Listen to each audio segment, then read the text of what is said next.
खुलुमबाय बे समाव बडोलेण्ड इंखं टेलिभिजननि स्टुडिय'आव आं ज्योति बसुमतारी। दिनैनि गाहाय रादाबफोराव दं। तिनिसुकियाव बास आरो एम्बुलेन्सनि गेजेराव जाब्रबथाय, 3 सुबुंनि जिउ खहा, गोबांसा जखम। आसाम बिधान सभानि गोजां बोथोरनि जथुमा जागायबाय। मिज'रामाव 7.5 कौटि रांनि गुबुन हादरनि सिगारेट जब्द। सिंगापुराव जुबिन गार्गनि जिउ गोमानाया प्रि प्लेन मार्डार होनदों हिमन्त बिश्व शर्मा। गौरिपुराव 4 जुवारु हमदों। आप्लागुर पुलिसा 130 कप सिराप बथलफोर जब्द खालामदों। सालबारियाव अपिएसनि दाबिजों मावफारियाफोरनि सांग्रांथि मेल। दानिया फैदो आबुं रादाबाव।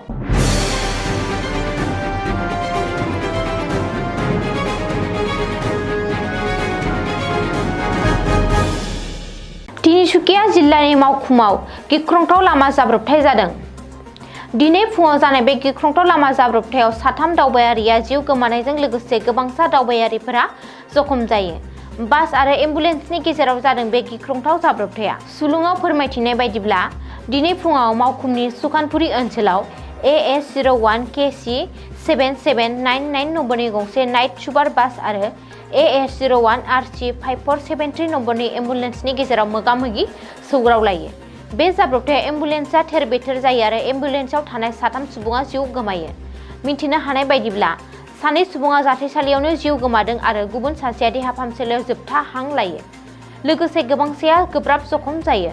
जखम जानाय सुबुंफोरखौ जायगानि सुबुंफोरनि मददाव गोख्रैनो बोखांनानै साखाथिनि देहा फाहामसालियाव दैथायहरनाय जायो होननानैबो सुलुङाव फोरमायदों।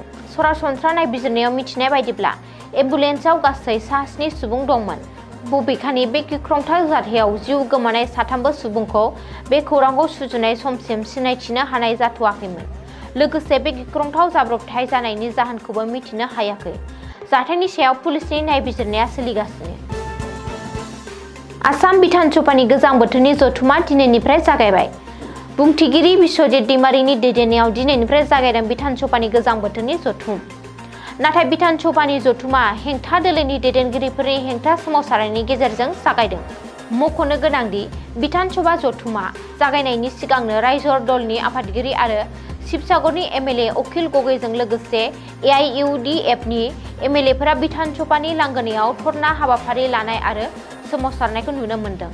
अखिल गगैया आखायाव गोसोम जि खानानै महात्मा गान्धीनि मुसुखानि सिङाव जिरायना सोमावसारो आरो बिनि जोहै गिबि मन्त्रि डक्टर हिमन्त बिश्व शर्माखौ नखर बिफाननि बिबानखौ नागारनो देंखोगिरि जुबिन गार्गनि जिउ गोमानायनि सायाव CBI नायबिजिर होनांगौ होननानै दाबि खालामदों।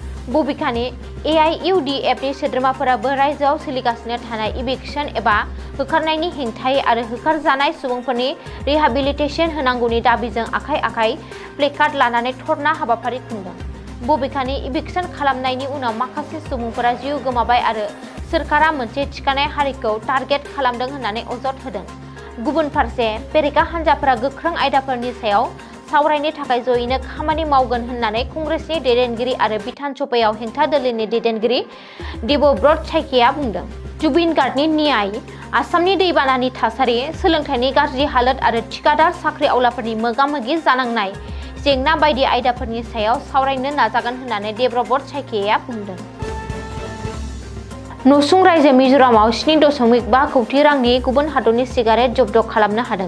मिज'रामाव BSF आरो डाइरेक्टरेट अफ रिभिनिउ इन्टेलिजेन्सआ म्यानमारनि सासे नोगोरारिखौ गोबां बिबांनि गुबुन हादरनि सिगारेटजों लोगोसे हमदों। मिज'रामनि लुंलें जिल्लानि चानमारियाव सासे स्मागलारनि गुदामाव BSF आरो DIRआ जयै अपारेसन खालामनानै गुबुन गुबुन ब्रेन्डनि 375 कार्टुन गुबुन हादरनि सिगारेटफोरखौ जब्द खालामदों। बेनि सायाव BSFआ फोरमायनाय बायदिब्ला नसुं हादर म्यानमारनिफ्राय भारतसिम जागायनाय बे सिगारेटनि बाजारनि बेसेना खमैबो 7.5 कौटि रां जागोन। सिगारेटजों लोगोसे म्यानमारनि सासे नोगोरारिखौ हमनाय जादों। दिनैनिफ्राय जागायनाय आसाम बिधान सभानि गोजां बोथोरनि जथुमा गिबि मन्त्रि डक्टर हिमन्त बिश्व शर्माया आसामबासिनि हार्टथ्रब आरो मुंदांखा देंखोगिरि जुबिन गार्गनि सोमोनांथावै जिउ गोमानायनि सायाव बेखुरुसार बानबुंथि होदों। आरो सिंगापुराव जुबिन गार्गनि जिउ गोमानाय जाथाया मोनसे जाब्रबथाय नङा, बियो प्रि प्लेन मार्डार होननानै गिबि मन्थ्रिया बुंदों। मख'नो गोनांदि सोलिगासिनो थानाय गोजां बोथोरनि जथुमाव हेंथा दोलोआ जुबिन गार्गनि जिउ गोमानाय जाथायनि सायाव सावरायनो थाखाय दैखांनाय मोनसे दोनथ'नाय थांखिनि फिननाय होनानै गिबि मन्थ्रि डक्टर हिमन्त बिश्व शर्माया सिंगापुराव जुबिन गार्गखौ प्लेनिं खालामनानै बुथारनायनि बाथ्राखौ बुंदों। जुबिन गार्गनि जिउ गोमानाय जाथाया सरासनस्रा जाब्रबथाय नङा, बेयो मोनसे प्रि प्लेन मार्डार होनना सरासनस्रा नायबिजिरनायाव रोखा जादों होननानै गिबि मन्थ्रिया बिधान सभायाव बुंदों। बबेखानि जुबिन गार्गनि जिउ गोमानाय जाथायजों लोब्बा लाना दासिम सा 7 सुबुंखौ हमनाय जादों। सा 252 सुबुंफोरखौ सोंथि खालामनाय जादों आरो नायबिजिरनाया सोलिगासिनो थानायनि गेजेरावनो 29 मुवाफोरखौ जब्द खालामनाय जादों होननानैबो गिबि मन्थ्रिया बुंदों। आयेन बेरेखायै जुवा खेला होनाय आरो गेलेनायनि हेंथायै रायजोनि मोनफ्रोमबो ओनसोलाव गोख्रों सिग्रोमनाया सोलिगासिनो दं। बेनि गेजेरावनो धुबरी जिल्लानि गौरिपुरनिफ्राय 4 जुवारखौ हमनो हानायनि खौरां मोन्दों। रिपर्ट बायदिब्ला धुबरी पुलिसआ मोनसे स्रोद सुलुंखौ बिथा खालामनानै हारियाकुटी ओनसोलाव सिग्रोमनानै 4 जुवारखौ हमनो हायो। बबेखानि हमजानाय 4 जुवारखौ साइफुल रहमान, साइदुल प्रतानी, मनिसुर इस्लाम आरो सामिनुल इस्लाम होननानै सिनायथिनाय जादों। बै 4 जुवारनि हेंथायै माखासे सम सिगांनिफ्रायनो लाख लाख रांनि जुवा खेला होनायनि अजद थिखांदों। पुलिसआ जाथायसालिनिफ्राय 4 जुवारजों लोगोसे माखासे नोगोद रां जुवा गेलेनायाव बाहायग्रा मुवा बेसादफोरखौ जब्द खालामदों। गौरिपुर पुलिसआ बांसिनै मिथिनो थाखाय हमजानाय 4 सुबुंखौ गोख्रों जेरा खालामदों आरो बे जाथायनि सायाव नायबिजिरनो जागायदों होननानैबो सुलुङाव फोरमायदों। हाइलाकान्दि जिल्लानि सिङाव थानाय आब्लागुर पुलिसआ आयेननि बेरेखा ड्राग्स फालांगि खालामनायनि हेंथायै फोजोबस्रांनायाव जाफुंसार जादों। मिथिनो हानाय बायदिब्ला मोनानि समाव आब्लागुर बाजार ओनसोलाव सासे दुथां ड्राग्स फालांगिरि दिलवर हुसेन लाक्सारखौ पुलिसआ खानो हायो। बरनगर आब्लागुर थागिरि रुंसारि सिद्दिक आली लाक्सारनि फिसाज्ला दिलवरआ थांनाय माखासे साननिफ्रायनो पुलिसजों दायनिगिरि महरै नोजोर होजाना दंखायोमोन। ड्राग्स रोगानायखौ सन्देह खालामनाय गंसे AS24AC1330 रेजिस्टार नाम्बार थानाय अट' रिक्साखौ पन्चग्राम फारसेनिफ्राय फैनाय खौरांखौ मिथिनो मोननायनि उनाव आब्लागुरनि अ.सि. दिमासा ब्रह्मजों दैदेनजानाय पुलिस हान्जाया गारिखौ होबथाना दायनिगिरि दिलवरखौ खादोंमोन होननानै पुलिसनि सुलुंनिफ्राय मिथिनो मोन्दों। सिग्रोमनाय समाव पुलिसआ अट'निफ्राय गोबां गोनां फोरमान बिलाइफोरजों लोगोसे 130 कप सिरापनि बथलफोर जब्द खालामनाय जायो। दासान्दि दायनिगिरि दिलवरखौ सोंनाय फिन्नायनि थाखाय आब्लागुर पुलिसआ थानायाव लांना दोनो। पुलिसआ सन्देह खालामदों दि बे नेटवर्कजों गोबां सुबुंफोरा सोमोन्दो थाबावनो हागौ, लोगोसे आद्रा थानाय सोद्रोमाफोरखौ सिनायथिनानै हमनो थाखाय पुलिसआ नायबिजिरगासिनो दङ।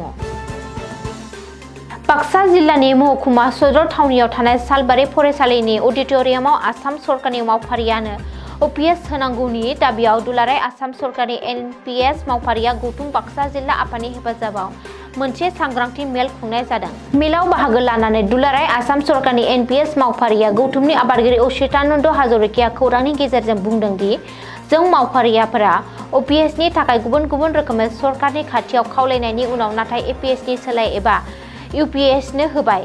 जोंनि थाखाय मोजां राहा नङा, बेनिखायनो जोंनि नाजानायखौ दावगाहोनानै लांनो थाखाय फैगौ 22 नबेम्बराव मावसुमाफोरनि अपिएसनि दाबियाव खामानि मावनायखौ बन्द खालामनो फोसावदों।